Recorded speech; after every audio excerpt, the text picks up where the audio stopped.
হরে কৃষ্ণ। আজ জানবো ভগবানের সম্বন্ধে। ভগবানের পথে চলো, কৃষ্ণ নাম করো। এই পথে চললে আনন্দ পাবেন এবং মানসিক শান্তি পাবেন। আর ভগবানের পথে চললে বিপদ আপদ থেকে মুক্ত পাবেন এবং নিজেরই ভালো হবে। ভগবানের পথে চললে, কৃষ্ণ নাম করলে, বলেন হরে কৃষ্ণ কৃষ্ণ কৃষ্ণ হরে হরে, হরে রাম রাম রাম হরে হরে। যত তুমি ভগবান নিয়ে ভাববে তত বেশি আনন্দ পাবেন। আর কৃষ্ণ নাম করলে মন পবিত্র হবে। চলো ভগবানকে দেখানো যাক। ভগবানকে দেখাবো বলছিলাম, চলো দেখা। হরে কৃষ্ণ। এই দেখো, হরে কৃষ্ণ কৃষ্ণ কৃষ্ণ হরে হরে, হরে রাম রাম রাম হরে হরে।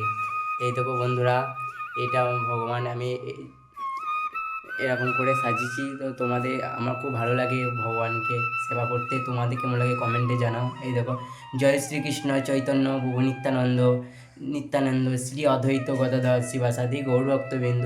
আর এই দেখো, গৌরাঙ্গ গৌরহরি ভজনিতায় গৌর রাধে শ্যাম জপ হরে কৃষ্ণ হরে রাম।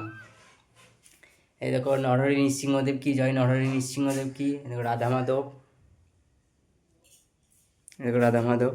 এই দেখো জগন্নাথ, জয় জগন্নাথ বলরাম সুভদ্রা মহারানী কি, নীলাচলে নিবাস নিতাই পরমাত্মানে বলভদ্রং সুভদ্রং জগন্নাথেই নমঃ নমঃ। এই দেখো জগন্নাথ। এই দেখো মহেশ্বর মহাদেব ভোলানাথ। তো বন্ধুরা, তোমাদেরকে দেখানো হয়ে গেছে। তো তোমরা আমার পাশে থাকো এবং সবারই পাশে এগিয়ে যেতে হবে। আর ভগবানের পথে চলো আর কৃষ্ণ নাম করো। হরে কৃষ্ণ, রাধে রাধে, নিতাই গৌর হরি বল।